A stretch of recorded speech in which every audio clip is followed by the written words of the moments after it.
Arriving home in a huff, the young Master Kobayakawa slammed open the door, ignoring all the staff's greeting. The staff attempted to greet him again, but Kobayakawa only yelled at them, saying that he was going to his room. Storming into his room in a foul mood, Kobayakawa swore as he passed Chizu, his personal maid, who greeted him politely and patiently. He ignored her, throwing his jacket on the ground like a child. Ever dutiful, Chizu collected his jacket with elegant grace. Kobayakawa slumped in his armchair, complaining that what he had just experienced was awful, while Chizu listened and performed her duties. Kobayakawa began to monologue, with Chizu thankfully shortening it, by thinking that he went and annoyed his fiancée again at her school with flowers, uninvited.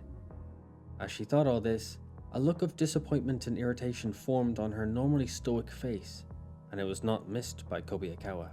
He asked Chizu if she was going to say something, but she denied it. He asked if she was looking at him, but she denied it. He even asked if she was avoiding eye contact with him, and despite her snapping her face away from him, she denied it as well. Infuriated, Kobayakawa demanded, no, commanded her to speak her mind. Finishing, Chizu stared back, not fazed by the young master's attempts to intimidate her.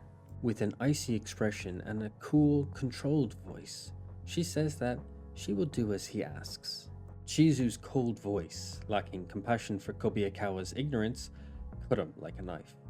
She had watched him from afar, and one thing was clear. He had failed from his own issues and not because women were awful. He didn't understand women, and she found it pitiful that he, after all this time, still couldn't see it. Kobayakawa tried to deny what Chizu had said, but she continued. He was selfish, and that invaded his conversations with every woman he spoke to. He was so vain, he probably didn't even think it was an issue. He tried again to deny it, saying that he talks to women, but Chizu cut down his argument instantly. She asked if any of the women had stayed after speaking with them. Chizu drills into him, asking him if he remembers anything about the girls he talks to. As he realizes that he can't, Chizu goes for the throat, saying that it can't be helped. He's a virgin. Blushing with embarrassment, Kobayakawa argues that being a virgin isn't the issue. Chizu, looking down at the pitiful man-child, says that it is. If he's terrible with women and continues to be a virgin, the family line ends with him.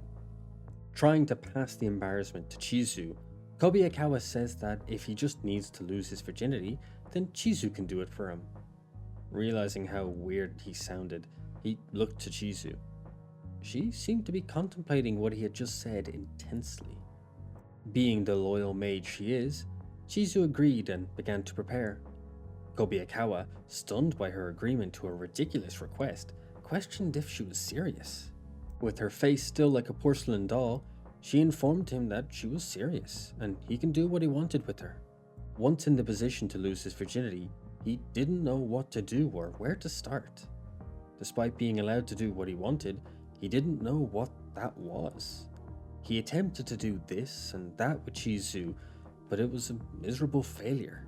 Getting off the bed, Chizu, letting her hair down, said that despite giving him free will to do as he pleased, he still failed. She turned to face him, her hair now changing her appearance to look more domineering. As she looked down upon him, she admitted that her thoughts were proven right. Kobayakawa can't tell what other people feel. Revealing more skin, Chizu explained the basics to Kobayakawa, who could only blush and nod along. Changing from maid to Dami Mommy, Chizu told him that she could read him like a book, pinning him to the bed. After finishing, Kobayakawa felt like he was seeing stars and sat in his armchair, asking if he was a man now. As he floated along in a moment of bliss, Chizu was getting dressed, returning to her maid mode. Chizu, back to being blunt, gave him 30 points for his efforts. If he wanted to pass, he needed to reach 100 points. She coldly stared at him, saying that he needed to try harder.